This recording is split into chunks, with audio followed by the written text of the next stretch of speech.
हाँ जी, क्या अंग्रेजन सास भी इंडियन सास के जैसी होती है, जलती है? प्लीज़ सच बताना, क्योंकि आपने बोला है सच बताना तो मैं सच ही बताऊँगी। मेरी आवाज़ रानी मुखर्जी जैसी नहीं होगी? हाय राहुल। अच्छा, तो हाँ, जो सासू होती है ना, इसको जलना नहीं बोलते, इसको एक डरना बोलते हैं, डरना। वो डरती हैं कि मेरा बेटा मेरा नहीं रहा, बहू का हो गया और मुझे पूछता भी नहीं है, मुझसे नमस्ते, प्रणाम, सत श्री अकाल कुछ भी नहीं करके जाता, मेरे पैर छूता था, मेरी रोटियां खाता था, मेरा सारा कहना मानता था, पर आज ये मेरी तरफ देखता भी नहीं है, मुझे देखे बिना बहू के पास भाग जाता है बड़ी जल्दी।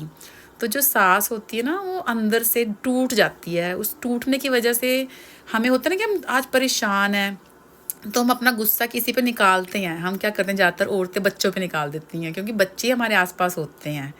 तो सास क्या करती हैं, वो अपना गुस्सा बहू पे निकाल देती है।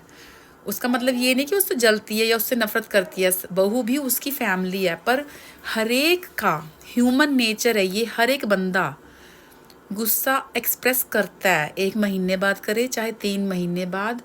उसका वो एक साइकिल होता है कि उसने अपना एंगर, अपना गुस्सा दिखाना ही है, चाहे वो सास हो, बहू हो, पति हो। फिर वो रिलीव हो जाता है, एक तरह से उसको आराम सा मिलता है कि आज गुस्सा निकल गया।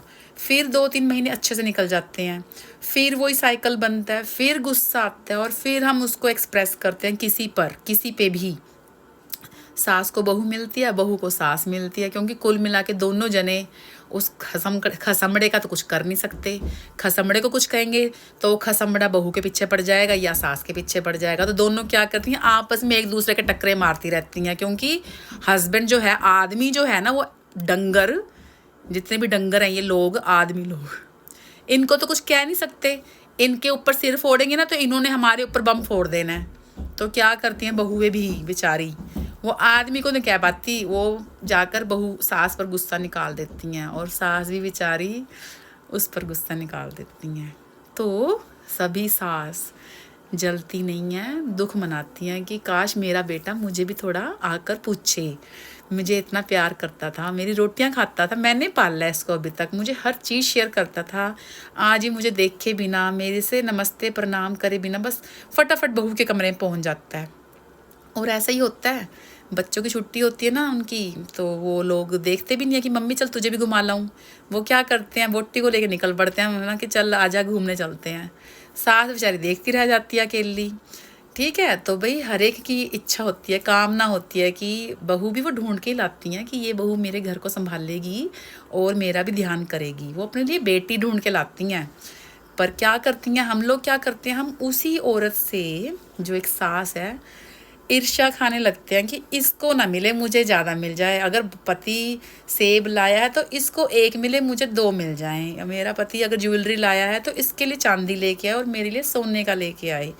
मतलब ये सब बचपन, जो बचपन की बचकाना हरकतें हैं ना, हम वो चीज़ उसके साथ करते रहते हैं, भूल जाते हैं कि वो एक माँ है, हमारी माँ की तरह। मेरी मम्मी के साथ ऐसा कोई करे तो कैसा लगेगा ना, तो वो भी तो एक माँ है ना, उसका मन भी करता है कि मेरा लड़का मेरे लिए भी कुछ लेके आए। करवा चौथ पे अपनी पत्नी के लिए इतना कुछ लेके आता है, क्या दिवाली पे मेरे लिए एक छोटी सी अंगूठी नहीं लेके आ सकता ना? मम्मियों का शौक होता है। वो वो कोई परमात्मा थोड़ी है कि जो हर चीज़ पे ना उम्मीद रखे। उसको उम्मीद होती है कि मुझे भी एक सूट ला दे, अगर अपनी पत्नी के लिए लाया है, क्या मुझे नहीं ला के दे सकता? अपनी पत्नी पे पैसे खर्च करता है, क्या मुझे 1,000 रुपये नहीं दे सकता?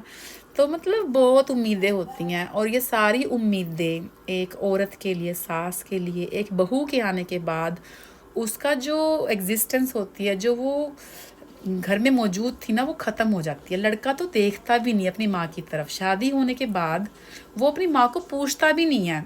मेरा जो पति है ना, अपनी माँ को नहीं देखता मेरे, अगर मैं घर में होती हूँ ना तो मेरे पीछे ही रहता है वो। उसको मालूम ही नहीं होता कि मम्मी भी है, मम्मी मिलने आई है। तो मैं ही कोशिश करती हूँ कि मैं बीच में से हटूँ और उसकी माँ उसको दिखाई दे, क्योंकि मुझे अच्छा नहीं लगता, मुझे नहीं अच्छा लगता कि कोई भी इंसान, चाहे बहन हो, ननद हो, जेठ हो, देवर हो या मौसी हो, कुछ भी हो, मेरे घर में कोई भी आया है, मुझे अच्छा नहीं लगता कि वो इग्नोर हो जाए। पता नहीं क्यों, मैं किसी को इग्नोर ही नहीं कर सकती, मतलब जस्ट कांट। मुझे बहुत बुरा बुरा महसूस होता है। अब मेरे हस्बैंड मुझे बहुत प्यार करते हैं, बहुत, पर मैं चाहती हूँ कि वो अपनी माँ से भी बहुत ही प्यार करे, क्योंकि वो एक औरत है, अकेली औरत है ना। ससुर चली गई तो अब बेटा भी ना उसका साथ दे, तो फिर क्या ना, फिर क्या लानत है मुझ पे ना। इसलिए सास अपना गुस्सा निकालती हैं तो हम उसको प्राइवेटली पर्सनली ले लेते हैं अपने दिल पे, और उसके लिए, उसके एक गुस्से के लिए हम उसको नर्क दिखा देते हैं। सभी औरतें ना नर्क, सास एक गलती करती है, हम उसको 100 गलतियां करके नर्क महसूस करवाते हैं, उसकी इज्जत ख़त्म कर देते हैं ना, लड़ लड़ के, ज़ोर ज़ोर से बोल के।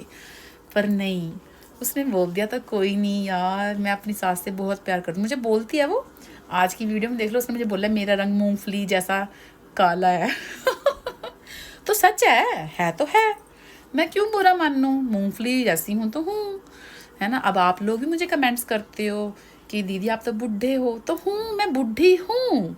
आप बोलते हो मैं बिहारी हूँ, भैया रानी हूँ, तो क्या क्या तो हूँ यार, मैं बिहारी हूँ, भैया रानी हूँ।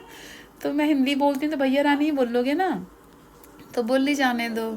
आप प्लीज़ ऐसी सब छोटी छोटी बातों को, छोटे छोटे लोगों की छोटी छोटी सोच को इग्नोर करो, और मेरी तरह ब्यूटीफुल सी बिपाशा बासु बनो किन्नी सांवली, किन्नी सोहनी लगदी है, ते मेरे वांगू मॉडर्न जे हो जो, ठीक है।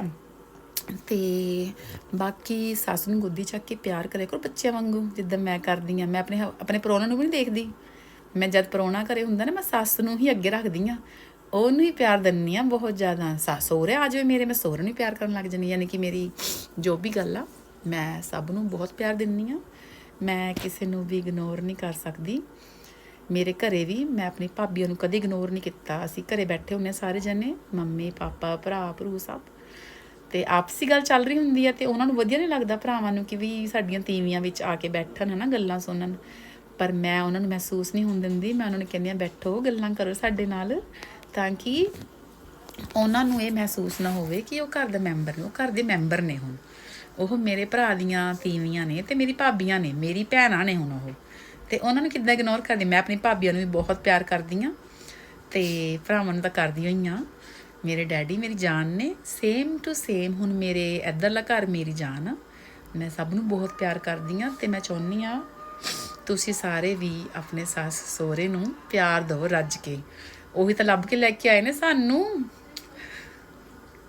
ਹੁਣ ਅਸੀਂ ਉਹਨਾਂ ਨੂੰ ਔਖਾ ਟਾਈਮ ਦਵਾਈਏ ਨਾ, ਕੱਟੀਏ ਉਹਨਾਂ ਦੇ ਨਾਲ, ਤੇ ਵਿਚਾਰੇ ਕੀ ਮਹਿਸੂਸ ਕਰਨਗੇ, ਬਦਦੁਆ ਦਿੰਦੇ ਜਾਣਗੇ ਨਾ। ਤੇ ਜੇ ਆਪਣੇ ਘਰ ਦੇ ਬਜ਼ੁਰਗ ਖੁਸ਼ ਨਹੀਂ ਨਾ, ਤੇ ਮੰਦਿਰ ਦੇ ਕੋਈ ਵੀ ਦੇਵੀ ਦੇਵਤਾ ਕੋਲ ਜਾ ਕੇ ਮੱਥਾ ਟੇਕ ਆਓ, ਤੁਹਾਨੂੰ ਜੇ ਕਦੇ ਸੁੱਖ ਮਿਲ ਜਾਵੇ। ਤੇ ਪਹਿਲਾਂ ਘਰ ਦੇ ਬਜ਼ੁਰਗਾਂ ਦੀ ਇੱਜ਼ਤ ਕਰੋ, ਉਹਨਾਂ ਦੇ ਪੈਰ ਛੂਓ, ਉਹਨਾਂ ਨੂੰ ਦੁੱਧ ਚੜਾਓ, ਉਹਨਾਂ ਨੂੰ ਪੈਸੇ ਪਾਣੀ ਸੇਵਾ ਸਭ ਕੁਝ ਕਰੋ। ਜੇ ਉਹ ਖੁਸ਼ ਨੇ ਨਾ, ਸਾਰਾ ਸੰਸਾਰ ਖੁਸ਼ ਹੋ ਜਾਊਗਾ, ਤੁਹਾਡੇ ਘਰੇ ਦੌਲਤ ਹੀ ਦੌਲਤ ਆ ਜਾਊ ਆਪ ਨੇ ਆਪ ਹੀ। ਜਿੱਦਾਂ ਮੈਂ ਆਪਣੇ ਮੰਮੀ ਪਾਪਾ ਨੂੰ ਬਹੁਤ ਖੁਸ਼ ਰੱਖਿਆ, ਮੈਂ ਇੱਥੇ ਪਹੁੰਚ ਗਈ। ਮੈਂ ਸੱਸ ਸਹੁਰੇ ਨੂੰ ਇੰਨੀ ਖੁਸ਼ ਰੱਖ ਰਹੀ ਹਾਂ ਕਿ ਮੈਂ ਅੱਜ 2 ਘਰਾਂ ਦੀ ਮਾਲਕ ਹੋ ਗਈ। ਮੇਰੇ ਕੋਲ 2 ਘਰ ਨੇ, ਪਰ ਮੈਂ 2 ਘਰ ਨਿਊਜ਼ੀਲੈਂਡ ਦੇ ਵਿੱਚ ਨੇ, 2 ਇੰਡੀਆ 'ਚ ਨੇ। ਮਤਲਬ ਇੰਨਾ ਕੁਛ ਮੇਰੇ ਕੋਲ ਹੈਗਾ ਏ, ਤੇ ਮੈਂ ਫਿਰ ਵੀ ਇੱਦਾਂ ਰਹਿੰਦੀ ਹਾਂ। ਕਿਉਂ ਦਿਖਾਣਾ, ਹੈ ਨਾ। ਹੁਣ ਮੈਂ ਫੁਕਰੀਆਂ ਮਾਰਾਂ ਕਿ ਮੇਰੇ ਕੋਲ ਇੰਨਾ ਕੁਛ ਹੈਗਾ, ਤੇ ਰੱਬ ਦੀ ਮਿਹਰ ਨਾਲ ਮੇਰੇ ਕੋਲ ਸਾਰਾ ਕੁਛ ਹੈ। ਤੇ ਮੈਂ ਹੁਣ ਇਹ ਛੋਟੇ ਜਿਹੇ ਪ੍ਰਾਣੀ ਕੋਲੋਂ, ਇੱਕ ਸੱਸ ਨਾਮ ਦੇ ਵਿਅਕਤੀ ਕੋਲੋਂ ਚਿੜੀ ਜਾਵਾਂ, ਮੈਨੂੰ ਸ਼ੋਭਾ ਨਹੀਂ ਦਿੰਦਾ। ਮੈਂ ਬਹੁਤ ਉੱਚੇ ਖਿਆਲਾਤ ਰੱਖਦੀ ਹਾਂ। ਸੱਸ ਕੀ, ਮੈਂ 4 ਬੁੜੇ ਹੋਰ ਪਾਲ ਲਵਾਂ। ਠੀਕ ਹੈ, ਚੰਗਾ ਜੀ, ਫਿਰ ਸਤਿ ਸ਼੍ਰੀ ਅਕਾਲ, ਲਵ ਯੂ।